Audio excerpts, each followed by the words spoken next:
like mixer, I turned down Umineko specifically, so it might be a little bit quieter than normal, just to hopefully let our voices come through a little bit better. Okay. Hello, everyone. Yeah. We're here. I was playing Peglin. We're on a time limit today. I have to... Oh, that's my phone. I have to go at a little bit before 6. The building I have to go to is literally right next to where I live, though, so my hard cap is 550. Okay. That's when I'm done. So we're going to get right into it. I shared Yeah. for you, right? Yeah. Okay. Back where we left off. Yeah. I remember very little. We did a bunch of... Beatrice showed up. Yep. And then all the adults were like, who is this? Yep. And why does she scare me? Yep. And Me too. Then we had a whole conversation with Canon and Beatrice where Beatrice was basically like, haha, I like screwing with people, stupid idiot, stupid little baby idiot. True. And Canon was like, I am a stupid little baby idiot. Kiss my tootsies. Yep. And then we transitioned to... Oh, we also had some Maria stuff with Maria and Rosa. Yeah, that's right. Out in the garden, but not yeah. because of a flower this time. Yeah, now we're in... This isn't Jessica's room. It looks like a guest room in the guest house. So. Yeah, probably. All right. Yeah. What he said. Maria still hasn't come back. I wonder if she's getting scolded by Aunt Rosa again. Ever since they'd met Maria at the airport, she'd been romping around, chatting about Halloween the whole time. But maybe she'd cut loose a little too much, acting a little too boisterous on the plane, on the boat, and during lunch, because Rosa had cautioned her several times. At times like that, Aunt Rosa tended not to scold her much in front of people. More often, she would take Maria aside and scold her alone. So since Maria had been called off somewhere, they figured she must be getting scolded. When they looked at the clock, they realized it was almost 6 o'clock. Of course, they couldn't imagine she'd been getting scolded all this time. Maybe it was time for some anime she watched every week to start. She probably hadn't left the mansion's parlor. This is the first time I think we've had the young'uns since we got to the island. Just the young'uns doing young'un things. Yeah, it's been a while since they've been doing stuff. Maybe Battler-sama woke up and they've been playing together. Oh, that's right. Badler had his whole thing where he was like, I'm eepy. I'm sleeping. Leave me He's alone. like, It's not my turn. It's not my turn. Yeah. It's Oh. After all, Maria-chan thinks of Battler-kun as a new friend. She must have had a lot of fun when she played Halloween with Battler-kun at the airport. Played Halloween? Badler looked like he was having a lot of fun himself. Maybe he's gotten big, but hasn't changed a bit. Out of curiosity, I looked up what anime came out in 1987. I think Maria was definitely a fan of Adventures of the Little Koala. Maybe she enjoyed Saber Rider and the Star Sheriffs. Or Twilight Q. Okay. That's true. I get the feeling Battler-sama was gracious enough to remain as he was 6 years ago. Gracious? Shannon, do you remember what he was like then? Yes, because he was, well, very energetic. I also remember the four of us playing together 6 years ago. Shannon acted a lot like a big sister back then. She is younger than you all? That's right. I get the feeling she was even more dependable then than she is now. Dang. Ha You've gotten less dependable as time has gone on, Shannon. You're a worse person, Shannon. But back then, I, didn't truly understand my place. So, I did quite a few rude things. Don't worry about understanding your place in that sense. When you're on the job is one thing, but when you're taking a break and with us, like now, I'd rather you stay and be friendly, just like the old days. That's right. There's nothing wrong with acting differently, depending on whether you're the servant Shannon or off-duty Sayo. You aren't a slave, you're just working as a servant, right? I think of you, Shannon, no, Sayo, as my oldest friend. Thank you very much, milady. It seemed that Shannon understood the hidden meaning behind Jessica's words. After all, she heard a bit about Jessica and Canon's history from both of them. She could have been watching Transformers. Okay, sorry, I'm still looking at the anime. Apparently, George had heard something of that history too. Oh, we're doing a reverse now, because in the first episode, it was all about George and Shannon, because Battler was here. But now we're reversing it, because Battler's not here and is not in on the loop. Yeah. He walked towards the window and looked up at the darkening rainy sky. Canon may still be childish in some ways, but I think he's starting to grow a bit in his way of thinking. Cut to Canon currently kissing the toes of Beatrice and saying, "Yup, I'm not even furniture, I'm worse than that." He's grown. I hate that sprite so much. It's so good. I need to use it in the next thumbnail. Well, come on, quit it already. Well, I guess I let myself get swept away by the mood once or twice. Yeah? You know, after watching you two, I might have gotten a bit jealous, feeling like I was getting left behind. But forget about me.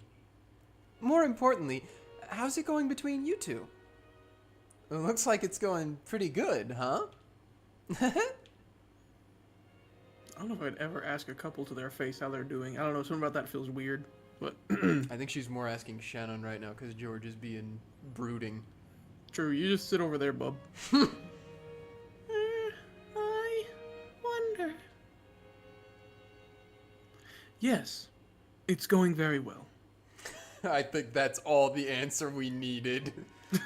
just Shannon being indecisive and then getting the immediate yes from George.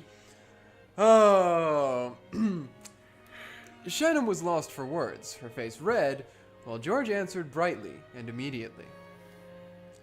That carefree attitude made it easy to see that their relationship was proceeding so perfectly it'd make anyone envious. Of course, obviously. Of course. So perfectly. Dang, I'm jealous. Urayamashina. So, does that mean Shannon's gonna resign and have a party soon? What do you mean by party?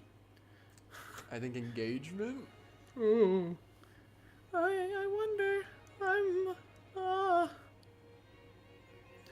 Oh, there's a good question. I wonder what she'll say. George laughed teasingly as though pressing Shannon for an answer. It was probably the way they usually flirted when they were alone. It would be so funny if Jessica just went like, "Ew!" True. Dang. Jessica, you missed your chance. Oh. Jessica could only smile bitterly and say, "Yes, yes, thank you. That's enough." This is why you don't ask couples how they're doing to their faces. It gets weird. Yeah. Martin Luther King?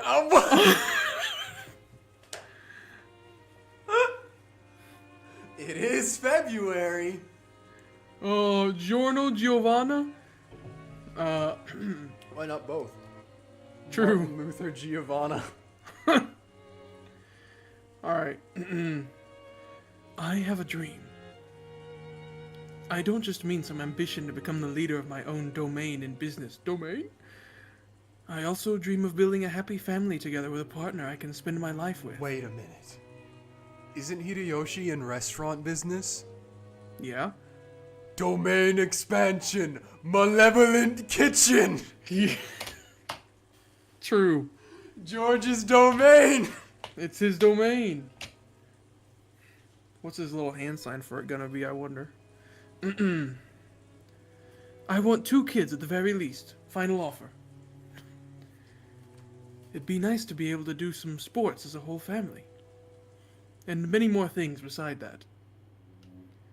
I often talk with Shannon about that kind of thing. Though, every time I do, she always laughs and says I'm getting ahead of myself. You aren't married yet. For some reason, even at the age I am now, I find myself thinking about what it'd be like to live peacefully in my old age. I've been looking into retirement homes now, with healthy grown-up kids and grandchildren running around all over the place. He has been looking into retirement homes. If only I could spend the rest of my life at a slow pace surrounded by that, together with Shannon forever. Yeah, you're definitely getting ahead of yourself. Dang. But how should I say it? It sounds like you, George Nissan. Being surrounded by a family like that would probably be so wonderful. The ideal family I've painted in my mind is something like that. Wow. To Shannon, who had been raised in an orphanage, that harmonious image of a family was probably something to be yearned for. And George, who had made an absolute promise to grant that wish to her, may truly have been a fitting person for her to spend her life with. To Jessica, Shannon was a precious friend. George was surely the one most fit to entrust that friend's future to. You aren't saying it in red, I'm not believing it. True. Well, I don't want to throw cold water on you guys, but Uncle Hideyoshi aside, what are you going to do about Aunt Eva? Won't it be pretty tough to win her over? Malevolent kitchen.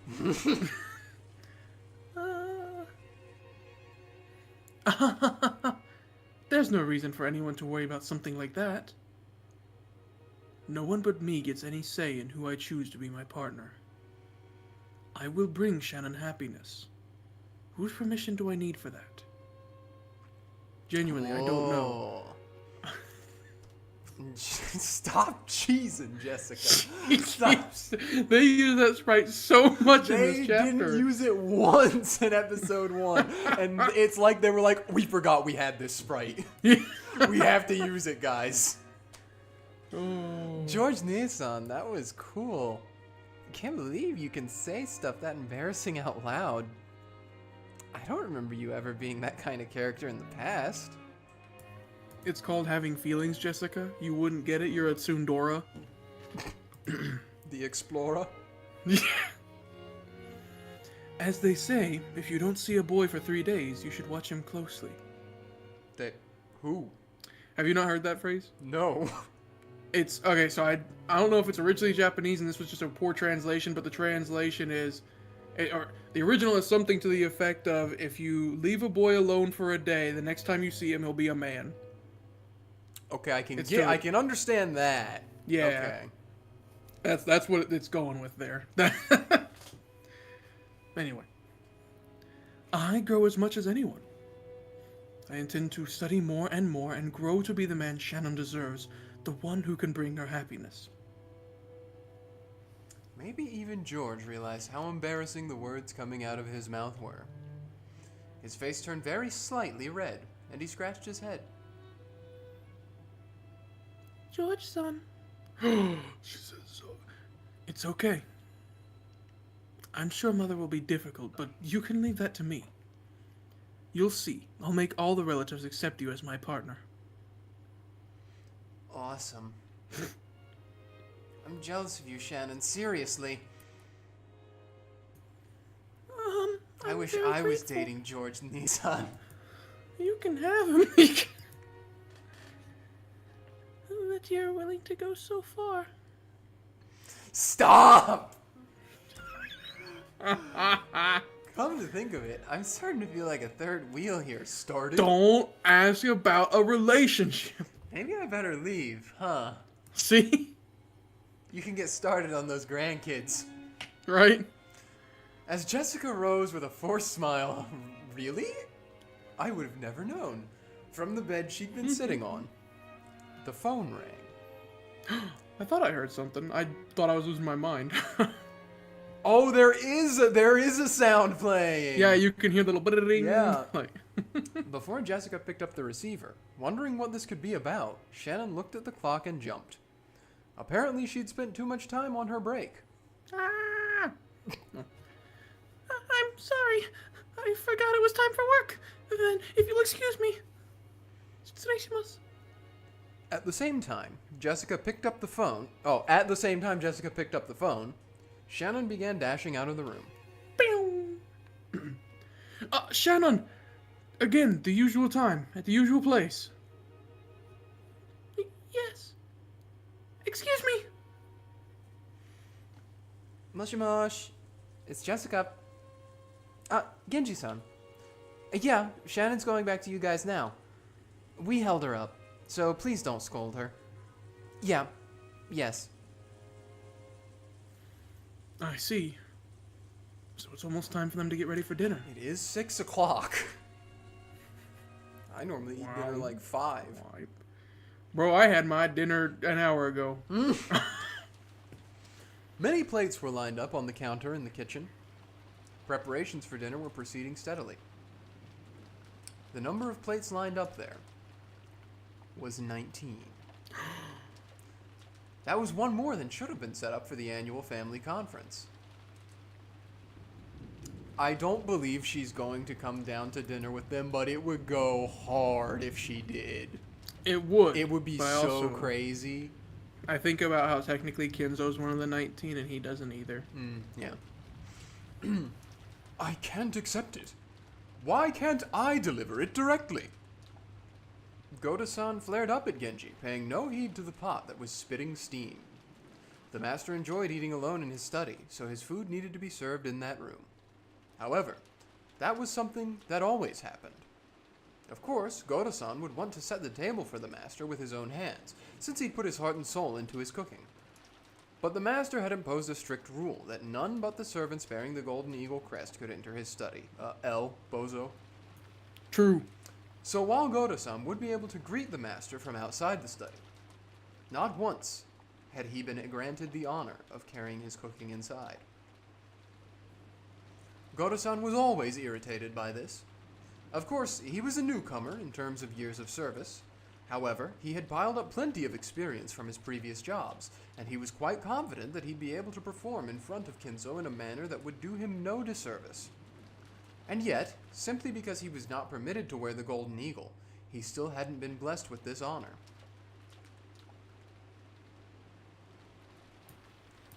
Oh, that's you. Wait, okay, is it you? all right. Is it you? I don't know. I don't know. I think it's Kumasawa. Oh, also, hello, person in chat. Thank you for your chat. Yeah. Pertusit, the one that's not me talking right now. I don't know if you've been around the block with us, but he has played the entire game. It's first time for me, so this is like a master and apprentice type beat right now. Yeah, but I forget things so easily. Oh. All right, I will read this as Kumasawa and see what happens. Can you imagine what damage that would do to his pride? You might think tonight was a repeat of that, but it wasn't. Because tonight there was a person other than the master who wanted their food carried to their room. Apparently, this person is an extremely rare and honored guest. And, oh no, I think it is still Kumasawa because it says we've. And we've been given strict orders to treat them in the same manner as the master, the family head. I guess Kumasawa's just narrating this scene right now? Kumasawa's just narrating now, I guess. It even says, Goda-san. Goda-san must have wanted to earn some points by serving this honored guest with his own hands. We'll just say that she has a young man in his 20s as her internal monologue. Okay. After all, he was an extremely vain person. Too true. If he wasn't qualified to serve the master, then at least a guest of the same rank. He simply couldn't find time during lunch, so Kanon-san had gone in his place. So, he truly desired to personally serve this person tonight's meal, the best dinner of the year. Dang. Dinner of the year. Elden Ring theme. Yeah. Boiled crab. No, it's boiled prawn. Boiled prawn. But Genji-san had put a stop to that. Something about how Goda-san didn't wear the golden eagle. After being told once more that he wasn't qualified, Goto-san lost his patience. Ah, so heartrending, Goto-san. Poor Goto. I cannot do anything more than watch like this from the shadow. She says that a lot. She It's says true. that a lot. It's true. She's old. Kumasawa-san, if you have enough free time to dawdle around, please get the dining hall ready. Is the tablecloth set? Who's blood think he talking to? She is his superior. Okay, whatever. Oh, my apologies. Wing. When it became her turn to bear his wrath, Kumasawa slid out into the hall. Beatrice-sama is of exactly the same rank as the master. All rules regarding her are to be respected just as much as those involving the master. Goto-san, please devote your attention entirely towards your own task and serve all the relatives. I wouldn't mind if it was you, Genji-san, but is it really okay to let a child like this serve such a guest? If she made some blunder, it would be quite embarrassing. I know they've served here a long time, but that doesn't mean they've been trained in the proper areas. If you'll allow me to speak freely, they are completely lacking in the fundamentals that might qualify them to interact with such a guest. Well, Goto spoke bluntly, even though Shannon was standing right there in the kitchen. that's funny. Shannon was the one whom Genji had ordered to carry dinner to Beatrice's room. By the ranking system among the servants permitted to wear the Golden Eagle, Shannon certainly was the second highest in rank. If the highest ranked, Genji, went to set the table in Kenzo's room, then it fell to Shannon to set the table in Beatrice's room. Okay, so Kumasawa's not Golden Eagled up then either. I thought she was. Nope. Okay, It's so Goto then- and Kumasawa, neither of them. Kumasawa and Goto are people then. Yeah, normal And people. Shannon, Kanon, and Genji are furniture. Yes. Okay. I'm assuming that the furniture are the ones that get the Golden Eagle. Goto's pride was always horribly injured by this ranking system.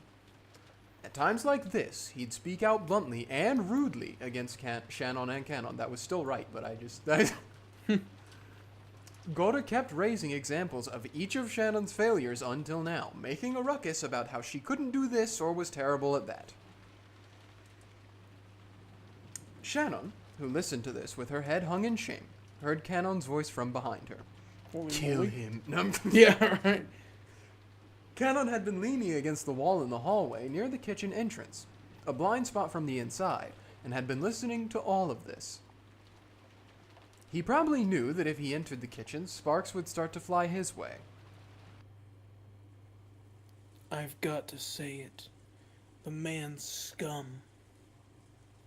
But we could learn a lot about the fundamentals of entertaining guests from him. Goto-san has learned so much, so he'd be a great reference.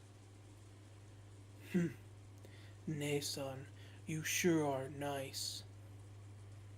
More importantly, is the guest in the VIP room really Beatrice-sama, as they say? Yes. I met her when I was sent to serve her lunch. There can be no doubt it's her. Really? Was she doing well? Better. Kanon remembered that he and Shannon had different impressions of Beatrice. You could say that. That's You one way could to put it. certainly say that, yeah. To Shannon, Beatrice was a cupid of love who had granted her magic to establish a relationship with George. That reminded me, we haven't had a woo-woo in a while. Because we're now Battler's EP, and it's True, we're in the setup. It's not his. He's not here to say It's it. not his turn. It's not his turn. Judging by the expression that rose to her face, it looked like she couldn't wait to inform Beatrice of how her relationship with George had progressed. Oh, honey. Yeah, after everything we heard, because Yeah. of Kanon now, that just makes me so Exactly. sad. Oh. However, Kanon already knew. that witch came here with a terrifying goal in mind. The nebulous witch that only they'd been able to see in the past had now revived so fully that she could walk in openly through the front door. And Throughout heaven and earth. she alone is nebulous. Yeah. And even have dinner carried to her. Wow. Once, when she'd vanished from in front of Canon, the witch said something about how her own power was still weak. So, if that witch was now appearing so openly, did it mean she'd finally regained her former power? And she said something else, too. She definitely said that she'd sown the seeds of love while fully aware that they would fail. And she said even more. She definitely said that the day had finally come upon which the door to the Golden Land would be opened.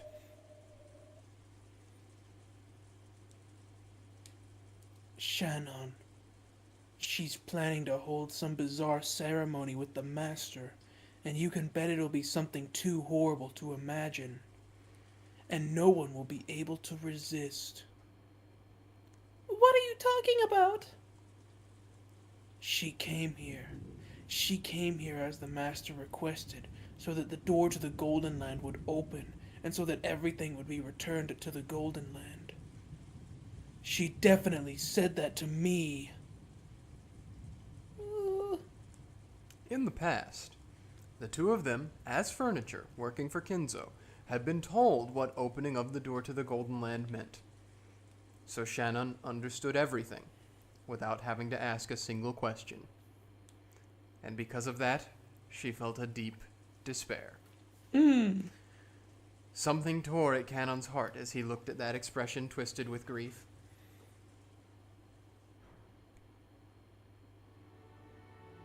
How could... Why? Why now? Didn't I tell you? We are furniture.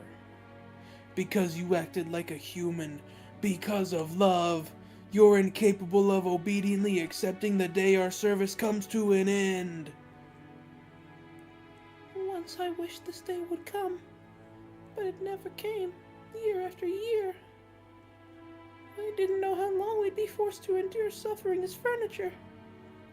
So I thought that day of rest wouldn't come for all eternity. I thought the same thing, but I believed that it would definitely come someday. So I never forgot that I'm furniture. But Nason, you did forget. It's my fault, isn't it? I feel like this is like self-fulfilling prophecy. Like, I wonder what would have happened if Canon didn't tell her. If any of this would have happened at all. There's a lot going on here that only I know about because I finished it, and it's kind of crazy because I've not gone back through since finishing it. Yeah. So I'm just kind of relishing in all this right now. It was I who... Yeah, it's your fault, Nason. Holy moly, Canon! Last scene with you in it, we were being told how you were in despair too because you loved Shannon so much. Apparently Oops. Not. It's all He's mad your at her. fault. It's all your fault. She's dragging him down. If only you hadn't experienced love, we'd both be happy that this day has finally come. You built up too many pointless regrets, even though you knew you'd have to leave this world someday. Will the ceremony begin tonight? Yes. And she said one more thing.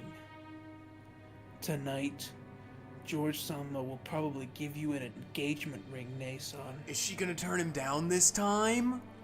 Oh. Oh. That was a fact. George supposedly had an engagement ring hidden in his pocket today, and surely he would hand it over tonight.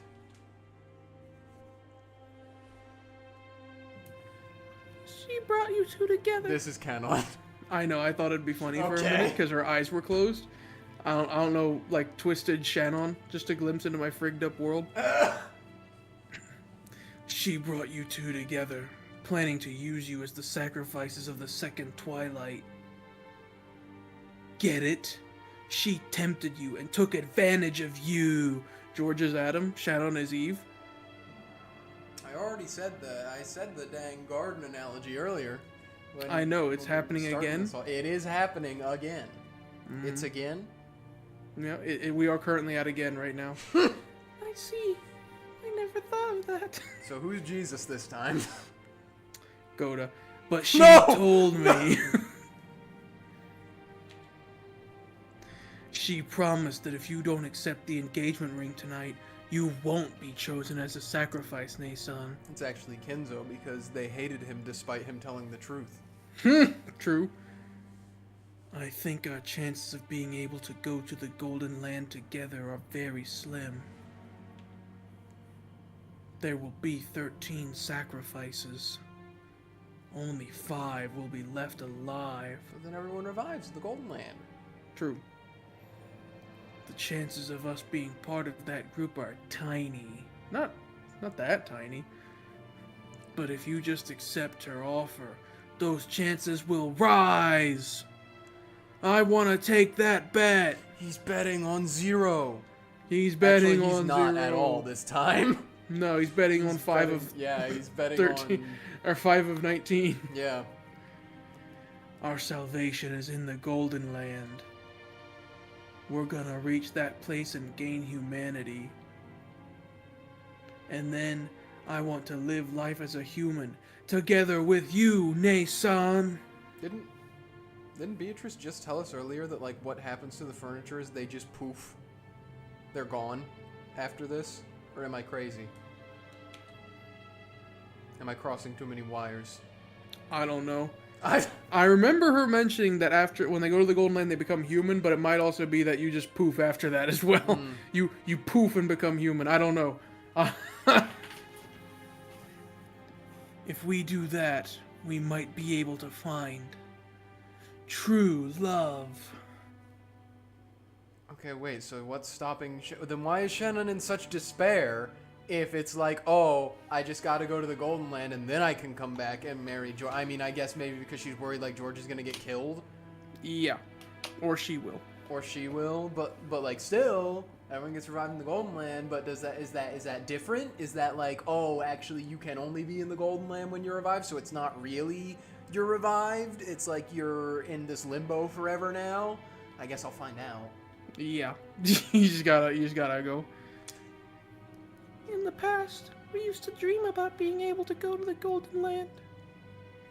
If we go there, any wish will be granted. We'll be safe from this pain. That's what we believed. Wow.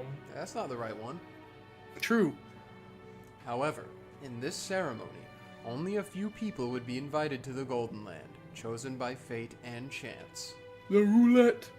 Everyone else would lose their life as a sacrifice midway through the ceremony. So they do just die. That's what they're talking like they just die. Yeah. However, in the past, Shannon and Canon had thought that whether they reached the Golden Land or were sacrificed, they would still be released from their duties as furniture. Maybe it's a reincarnation type beat.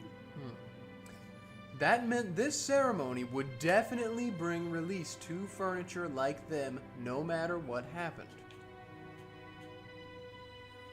I don't like it.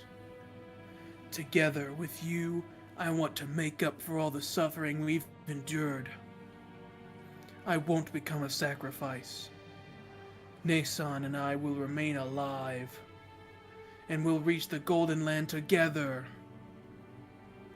So I won't let you become the sacrifice of the second twilight.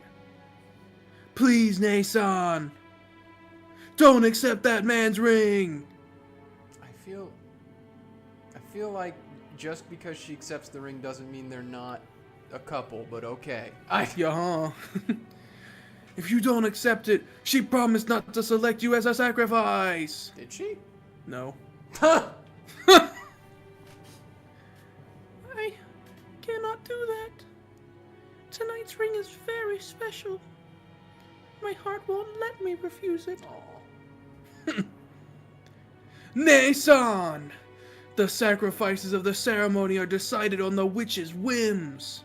And that witch has promised to overlook just you, Nay-san. You alone will definitely be able to go to the Golden Land. She alone! True! Only me? What about you, Kanon-kun? The witch's game is enough for me. I'll slit through her crutches. I am not powerless. I'll tightly grasp that faint chance. Well, after all, our lives are transient, aren't they? God. In order to begin our real lives, let's drag ourselves to the Golden Land. Then, we will gain humanity. And when we've done that, maybe I'll be able to experience romance just like you, Nay-san. Maybe I won't have to make someone cry just because I'm furniture. Well, Kanon-kun, I've had enough of being furniture. I'll definitely become human. I'll escape this pain. Now this is making me double think. This is like making me second guess everything, because it would be a super long con if Beatrice was like, actually, furniture can become human, stupid, and you just let me like kill Jessica and you actually loved her but just thought because you were furniture that you couldn't love her, stupid. And then Kanon's gonna be like, ah! You're gonna love this episode. No matter what! Oh. Oh. Oh. There were tears in Kanon's eyes. By now, Kanon had noticed. Shannon hadn't been the only one to know and suffer from the taste of love. He had too. The tears Jessica had shown him that day, and Jessica's pitiful face as she tried to smooth things over and stay bright ever since then, had slowly wrought some kind of change on Kanon's heart without him knowing it.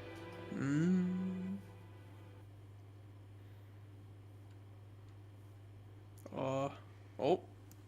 Shannon, I forgot we were still here. I have been calling to you for some time now. Shannon jumped at the sudden sound of Genji's voice. Apparently he had called for her repeatedly. She hurriedly answered. When she turned back, Kanon had disappeared. Nothing personal, kid. It seemed he didn't feel like showing his tears to anybody. Yes, I'm sorry for being careless. I entrusted Kanon with lunch, but it should have been you, as next in rank after me, who carried it. Beatrice-sama is the most honored guest of this house. There is no more honored guest than her. Please think of her as another master, and be polite. Please take extra care that you make no blunders, understand? It is quite painful for me to entrust this to someone as inexperienced as yourself, but there's nothing we can do about the house's rules. Carry out your duties with the utmost of care. Goda had officially agreed, but he glared at Shannon with an expression that told her he definitely wouldn't forgive any mistakes. Even Shannon felt that Goda might as well go himself if he was so desperate to go, but she considered this one of her responsibilities as one who had been allowed to wear the golden eagle, and had to give up. And anyway, I wanted to meet Beatrice. What will I talk about? Is this Shannon now? What will I ask? I think so. I don't know.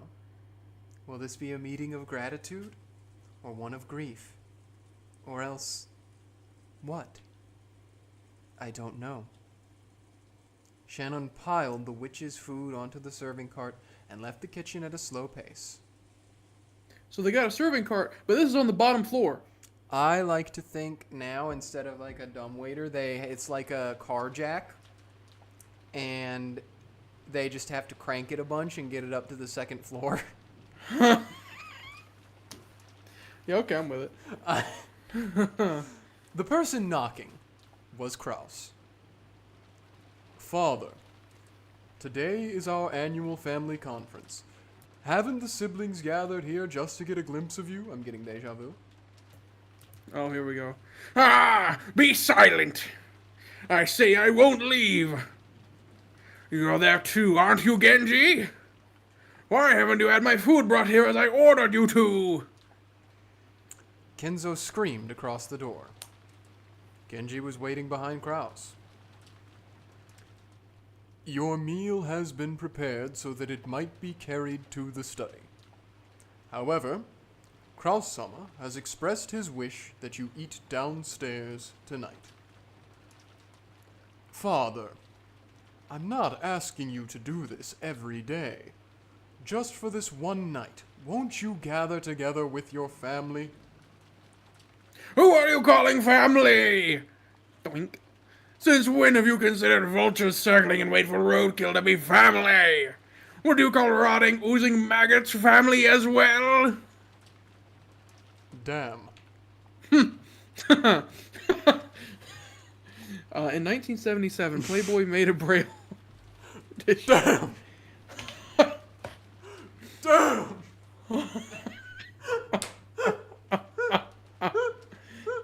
Oh. My. Krauss shrugged at this answer, which he had half expected. Genji. Hey. Oh, that's okay, sorry. Genji, carry the meal here as you were told. Why didn't you listen to what I say? Why? Jesus. Genji-san, I leave this in your capable hands. My voice will no longer reach that man. I think that's actually something he said word for word last episode. I think so too. Krauss gave his head a small shake, then quickly turned his back on the door to the study. He had only come calling to save face in front of his siblings, knowing full well how useless this was.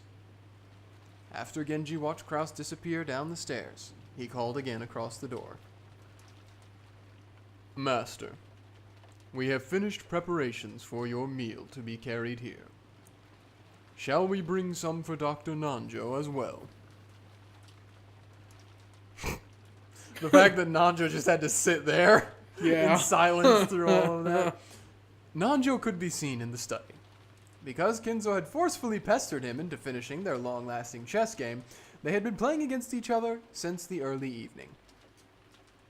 Nanjo had announced as a doctor that Kenzo's days were numbered. So he couldn't refuse if Kenzo demanded that they finish this game while he still lived.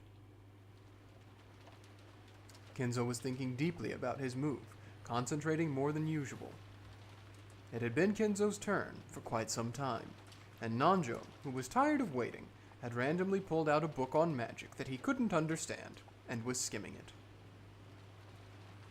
Kenzo-san, you won't think of a good move just by folding your arms and sitting in front of the board. Perhaps we had better take a break and refresh our minds. Be silent. That should be enough to solidify my defense. Will the bishop and the knight be able to penetrate that opening? Today, Kenzo was focused on maintaining a strong defense. Normally, Kenzo's motto was that offense was the best defense. However, today was completely the opposite. Is he high? I... There is neither a bishop and knight on either side. There's no bishop in the game.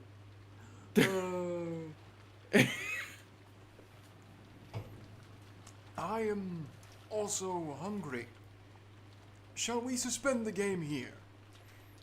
Besides, I've used my head so much without a break that I'm already feeling dizzy. At this rate, I might not be able to perform at my best. Sucks for you, loser. I win. Now that won't do. In chess, both players must always make their best moves. Sucks for you, loser. Any other sort of move is merely a nuisance to consider, ruining a game whose focus is predicting your opponent's thoughts. That's almost an even more annoying attitude than sucks for you, loser, I win. Yeah. Such a thing considerably reduces our enjoyment. Kinzo sighed deeply and finally shifted his gaze away from the board. Chess isn't chess without an opponent. If that opponent is tired and wants to suspend the game, there's no getting around it. True, the goal of chess is for both players to make the best possible moves and aim for victory. It is an intellectual game where reading your opponent is key. But, Kinzo-san, have you forgotten that there's another goal besides victory? Oh, the slight pauses Yeah. get me every time. Yeah. What? What other goal could there possibly be?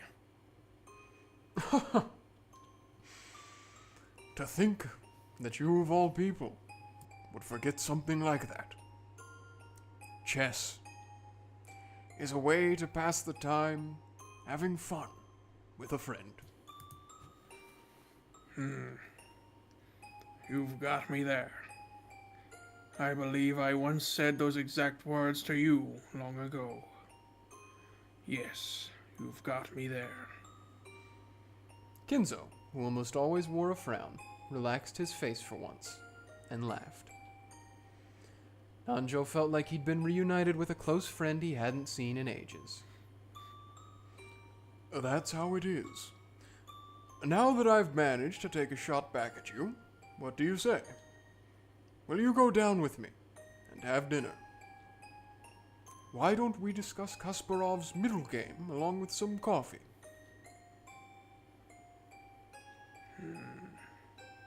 An appealing proposition, but I'm afraid I must decline.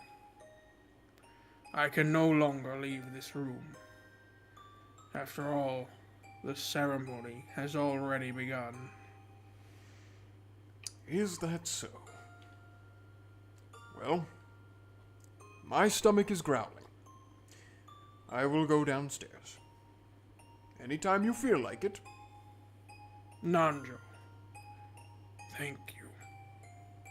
Oh? What could you be thanking me for? We didn't finish our match. However, it seems I have somehow achieved that second goal of chess, which I had forgotten. And it would appear that goal is no less important than achieving checkmate. This isn't like you. Why so sentimental? You said it yourself, did you not? My days in this world are numbered. Now go, and don't come to this room again. Let us continue this match in the Golden Land. That's fine with me, but we'll have to start over. Losing that rook was a serious blow. Well then, I will see you later. Yes, later. Maybe in the Golden Land, or in Purgatory, or possibly in the next world.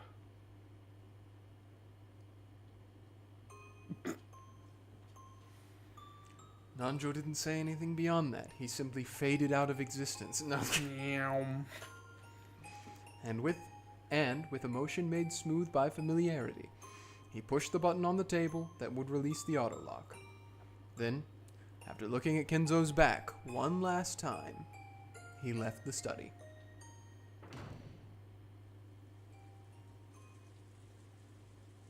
As he did, Genji's voice came from the hall.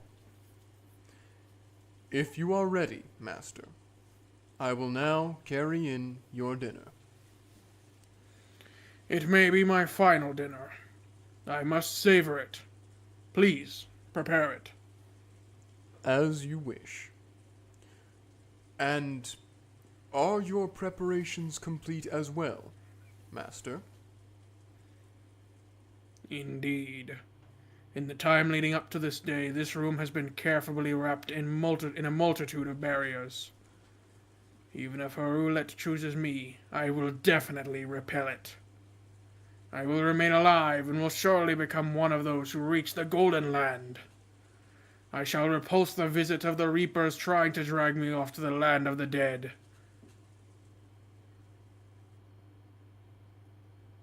Oh. Here we go. Oh, yeah. It's just gonna be me. It's just gonna be me again. It's you again, yeah. Excuse me. There might be some narration. I have come to serve your meal. Shannon entered the VIP room, bowing her head and pushing the serving cart. The young woman by the window, gazing out into the supposedly empty darkness, was definitely that witch. That witch what? Huh. So, it is Shannon this time. How long it's been. Ho, your face isn't nearly as pale as it once was. I can see you're no canon. I hardly recognize you. Thank you very much.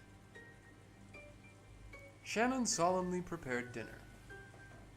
There were actually several things she wanted to ask the witch, but they were all jumbled up, and she didn't know where to start. Her heart was also jumbled up, and she didn't even understand her own emotions. So she could only do her job dispassionately, with everything still vague. However, the witch saw what was in her heart. You can't hide anything from a witch. I won't apologize. I am a witch after all. Apologize for what? This might be a new song, I'm not sure. I feel like we've heard it before. Anyway. Come now. Canon must have told you about it. I only rescued your love life because of my mischievous spirit. It was nothing more than a seed I sowed so I could watch your love grow complicated, become twisted, and fail. He didn't mention that part, no. I imagine some people think it's more fun to hear about love than to have it. You couldn't possibly be trying to thank me, right? I am.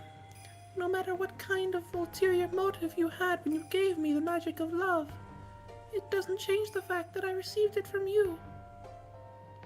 So even if you sowed that seed, knowing that the two of us wouldn't be able to stay together for life, I won't hold a grudge against you. It seems furniture is dull after all.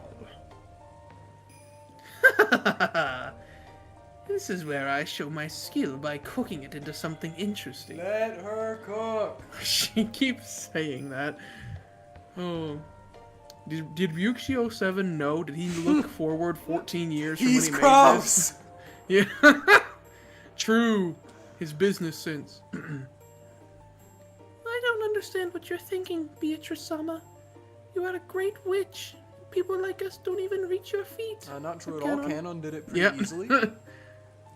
Nor can we even imagine your grand thoughts. But there is at least one thing I can say. What is it? Thank you for teaching me to be human. You said it yourself. I am no longer furniture. Be silent, furniture. If you were a true human, hearing the announcement of your death on the day that you were to receive an engagement ring should have you dancing around mad with grief. But what are you doing? Your face looks so enlightened, as though you've accepted everything. Truly an anticlimax, furniture. No, I am not furniture. Be silent, furniture.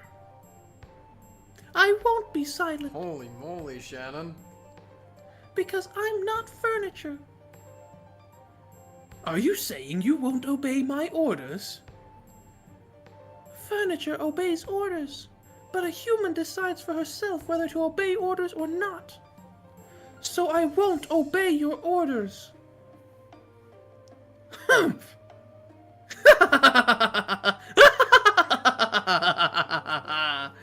I take back what I said. You really are interesting. If I hadn't sowed those seeds, you probably would have allowed the ceremony to control your fate without clinging to any emotions. But now you've grown to become something truly interesting, something that will entertain me to no end. That is well, for I am not fond of boredom.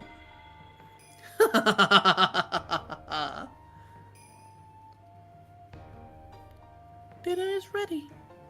Here you go. Doesn't this look delicious? If Goda makes it to the Golden Land, perhaps I shall commission him as my chief cook. Magical Goda chef! I heard from Canon-kun. Something about how if I rejected George-san's proposal, you promised not to make me a sacrifice. Indeed. Well, apparently she did say that. I said as much. Yeah. You would make an ideal potential sacrifice for the second twilight.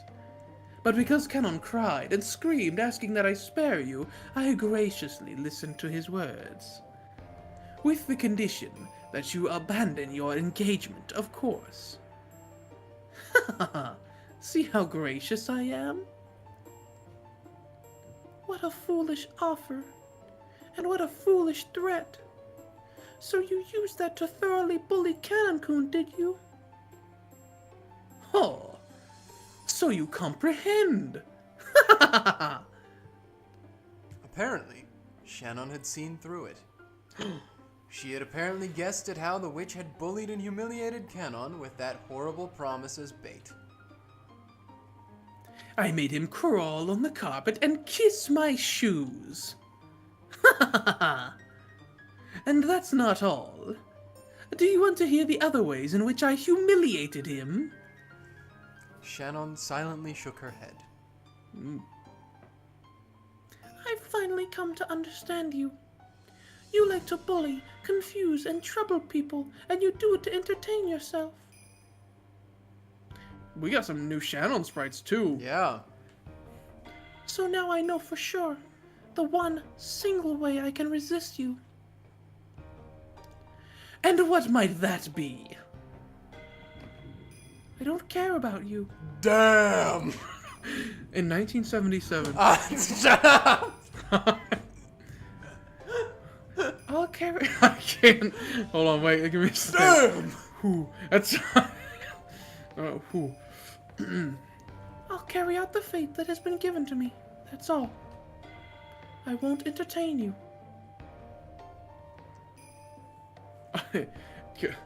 I don't care about you.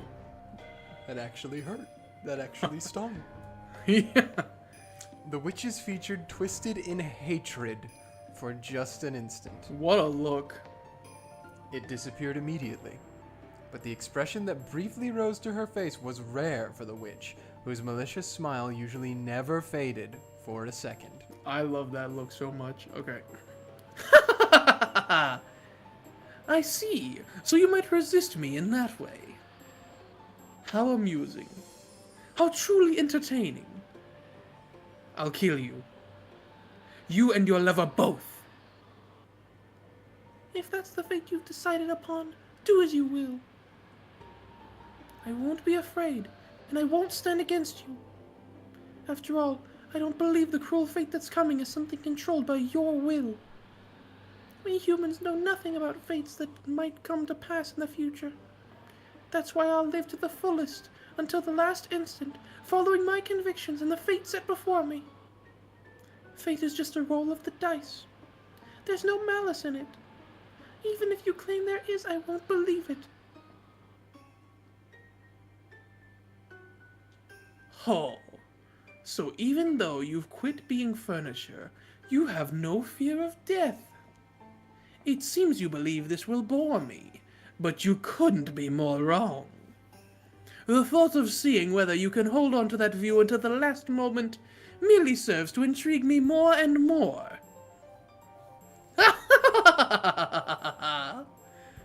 I can't stand this.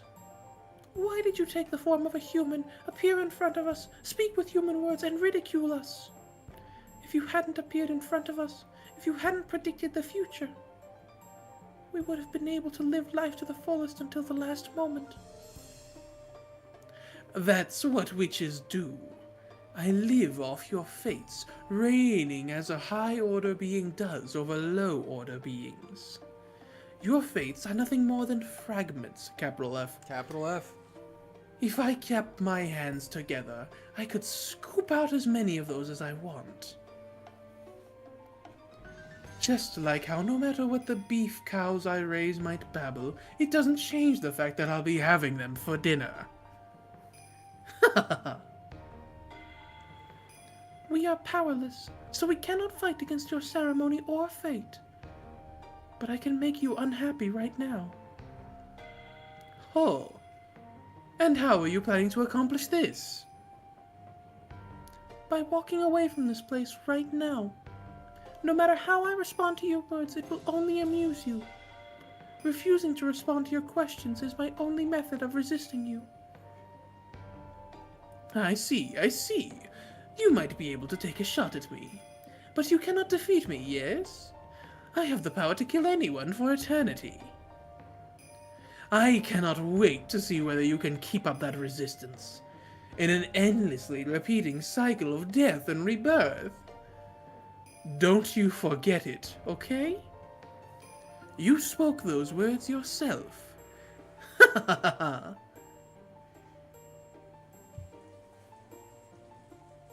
Well then, if you'll excuse me. If you need anything, please call me. Shannon gave a reserved bow and faced away. With that gesture, maybe she really did take a shot back at the witch, just as Beatrice had said. Because when the witch called out again, she sounded a little more quick-tempered than she had before. Canon thanked me. Can't you? Can't you thank me for bringing you your day of rest? Furniture may be happy when the day of rest comes, but I am a human, so I have nothing to thank you for. Is that all you have to say? You plan to accept George's ring, yes? Don't forget that if you do, I will abandon the promise I made with Canon, the promise that you would not be selected as a sacrifice. If you need anything else, I'll have someone else come. If you will excuse me. A flat-out interruption. Shannon still hadn't answered her, and the sound of the door closing came instead of an answer. Shannon's resistance probably struck far more deeply into the witch than Shannon herself thought. Damn, Shannon! Actually stood up to her! Look at her face! Because an expression of hatred once again rose to Beatrice's face. She had made Canon submit, even though he hadn't been ensnared until the end. Whereas Shannon, who had been so easily ensnared before, refused to submit this time. Like mirrors. I see. So, this state of affairs is amusing after all. Perhaps I really am still young. This is why I haven't tired of life after 1,000 years. Oh! Pew! Damn! Like that video. Maybe like 18 minutes before your heart stopped. Yep, I see. This was the most fabulous part of the family conference. There's no though. There's no the in there. This was most fabulous part Yes. of the family conference. Yes. Dinner. In the past, when Kenzo had been serious about the conference, he'd taken everyone's yearly gathering for dinner very seriously. Because anything embarrassing that occurred during the dinner would cause the deepest shame for him as the host. He had given Nazi stern orders to avoid embarrassments at all costs. Because of that, she and Krauss eventually hired Goda, who had confidence in his cooking abilities. Thanks to that, they became able to serve wonderful dinners everyone could be confident in. That says they, not everyone. Wonderful Correct. dinners they could be confident in. But by that time, Kenzo had closed himself up in his study and never appeared before dinner. for dinner. Maybe you could call that ironic. Maybe. When the main dish for tonight, calf steak, was set out. Calf steak! Was set out. It's because Coda said we were having calf steak tonight. Oh. Coda began to describe it proudly, rather further stimulating everyone's appetites. It's just because in episode 1 they were all up about it, and then in episode 2, Battler said it a couple times too, where he was like, "We're gonna have calf steak, guys." It's calf steak. It's not mackerel. The sauce here gosh. is Bordelaise, I think that's how you say that. I'm checking. Of course, the red wine base I used was excellent, even among those made in Bordeaux. But in addition, I prepared an original blend of this house. A blend of choice alcohol from around the world to further deepen the taste. Yeah, that's right. The sauce is limited to this year. I sincerely hope you all enjoy your meal. Okay. Isn't that wonderful? However, isn't Bordelaise sauce common to French cooking? It almost seems like using alcohol from outside France with that is heresy. Krauss-sama, today is the annual family conference. As a dinner for those who normally live far away and who have traveled far from across the world to gather together, I realized it would be most fitting to have a sauce made from a blend of fine alcohols from all over the planet that have never met each other before. So I had it specially prepared. Wonderful. A truly wonderful cook, that's what you are. Food and medicine work twice as well if you sell it right. Dang. It's already twice as delicious as normal food, and the advertising makes it twice as good as that. The taste keeps doubling and doubling. True. Oh, it's been a while since we've had you. Hold on, give me a second. Come on, Nissan. That question of yours was obviously a plant. No doubt about it. You totally set Goda-san up to steal the show on that one. You think so? I thought there might be some people here who didn't notice that today's food was in the French style. After all, Ava just said that avoiding butter was a virtue, but that's the Spanish style. He does kind of have a shit-eating grin right now. Yeah. Well, I guess they do share a border, right? That's not what I meant. Will you please not take a part of the conversation out of context and make stuff up? It's a very delicious sauce. Agoda-san, you certainly are amazing. It is a great honor to receive your praise, and this is all thanks to Madam's habitual guidance. Battler, who's got it like down his whole suit jacket right now. No, on his face. white suit jacket. Yes. He's been eating it with his hands. No, it was all Goda's idea. I only listened to the recipe and approved of it.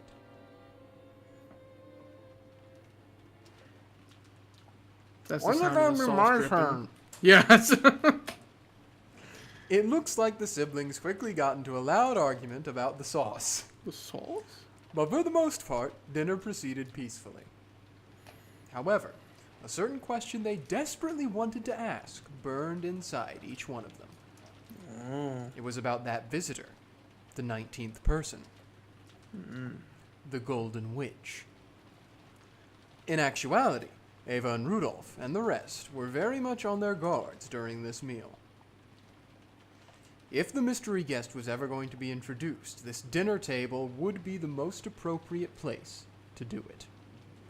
However, no place was set at the dinner table for the witch. The family conference would begin in earnest after the meal, and previous experiences told them that it might last until deep into the night.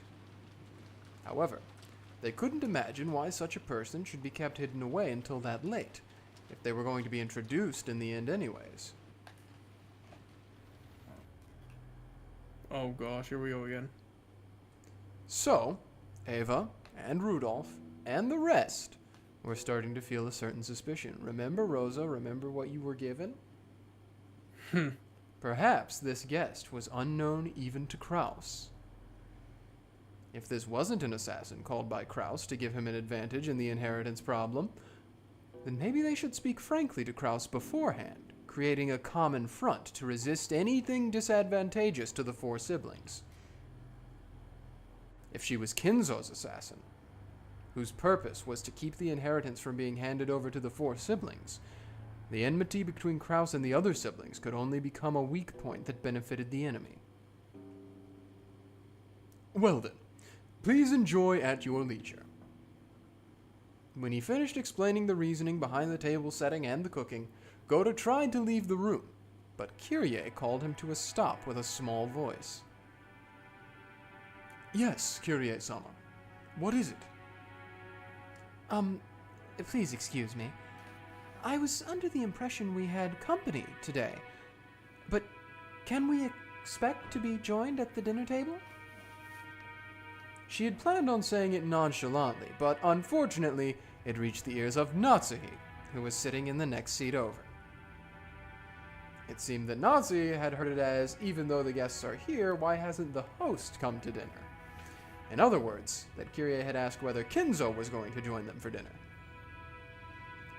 The family head is not at his best, so he said he would not take dinner in his study. Or he would take dinner in his study, excuse me. I have a horrible headache.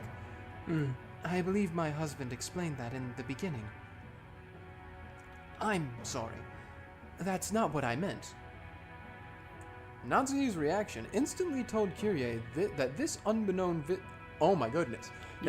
unknown visitor was also unknown to Krauss and his wife. Happens once an episode. At some point, I stumble really hard. Which meant, more than anything, on the chessboard, inside Kyrie's mind, woo-woo, she could hear the clattering of the pieces as they rearranged themselves. I think Kyrie, out of all of the family members, the one not blood-related to Kinzo is the one that's like, yes, chess. Like... She just really likes it. What do you mean we have company?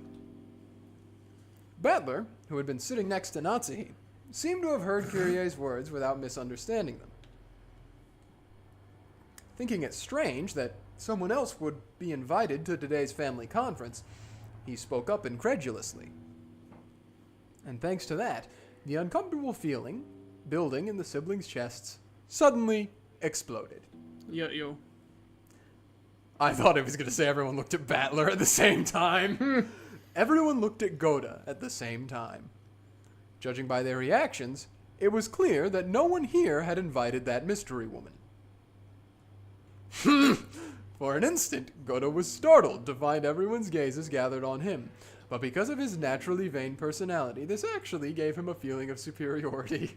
Dang. Signature look of superiority. Therefore, he answered in an extremely calm and graceful manner. That is correct. Our guest wanted to eat alone in the VIP room, and is being served there. That extremely graceful and reasonable response of Goda's made it obvious to everyone that a 19th person, a visitor, existed. That was a quick hand down. The VIP room? A guest? What? Who are you talking about? Natsuhi's words echoed the question that everyone who didn't know about the appearance of the Golden Witch was thinking. For a while, Goda was disoriented, caught completely off guard by this sudden interrogation. This was a guest who had been treated with such deep respect. He hadn't imagined that Krauss and his wife might not even know about her. The guest is, Beatrice-sama. Beatrice! See? Beatrice came! Ooh! Missed you, Maria. Maria had been telling the other cousins over and over again that she had met Beatrice that day. The cousins had answered flippantly, but they hadn't believed. Battler doesn't believe. So their eyes grew wide. Sorry, I totally thought you were joking, Maria. So she really was there. By Beatrice, you mean that Beatrice? With the gold? I I've been saying she exists the whole time. No one believes. Sorry, Maria-chan. That's not how we meant it. After learning that everyone had doubted Beatrice's existence, Maria, who had been in a good mood all day, completely lost her temper. Dang it. George, who sat in the next seat over, frantically tried to calm Maria. Goda, is this some sort of dinner entertainment? Quite a performance. Aniki, quit playing dumb. You called her here, right? Called? Called whom? From where? Nissan, let's be clear about this. Who is she? Surely you aren't going to tell us it really is the Beatrice from that portrait, right? I don't have a clue what you people are talking about. Goda, you really aren't joking, right? I was just ordered by Genji-san. Call for Genji. Immediately. Bye. When Natsuhi yelled, Goda sped out into the hallway. The sound of the door being thrown open was the spark that suddenly set the dinner table ablaze. So you're saying you're in the dark too, Aniki? Who called her? Was it Dad? I don't know anything about this. It seems you people think I've been pulling the strings behind the scenes, but that is a huge misunderstanding. Calm down, Krauss-Nissan. We've gone past the stage of skirmishing with each other. If you're saying even you don't know this mystery person, then something crazy's going on. Hideyoshi-san, can't you be a little more discreet with your words? My husband would not invite unnecessary people to the family conference. Obviously. What are you people talking about? Are you saying the witch of the portrait has broken out of her frame and appeared? It's not as though anyone's actually met this witch face to face, Kyrie time. Oh, and Rosa, yeah, that's true. I met her. Eva and Rudolph nodded at Rosa's proclamation. Oh, I met her too. Uncle Krauss, believe it. Believe Mama. Oh. The brief tension was broken, and Maria also started to make a ruckus. Dang. By now, the room was thoroughly wrapped in chaos. I don't have a clue what's going on. So what does it mean? Does it mean the witch who gave Grandfather the gold is showing up as a special guest this year? But is that really true? Aunt Rosa didn't see it wrong, did she? I met her too. Ah!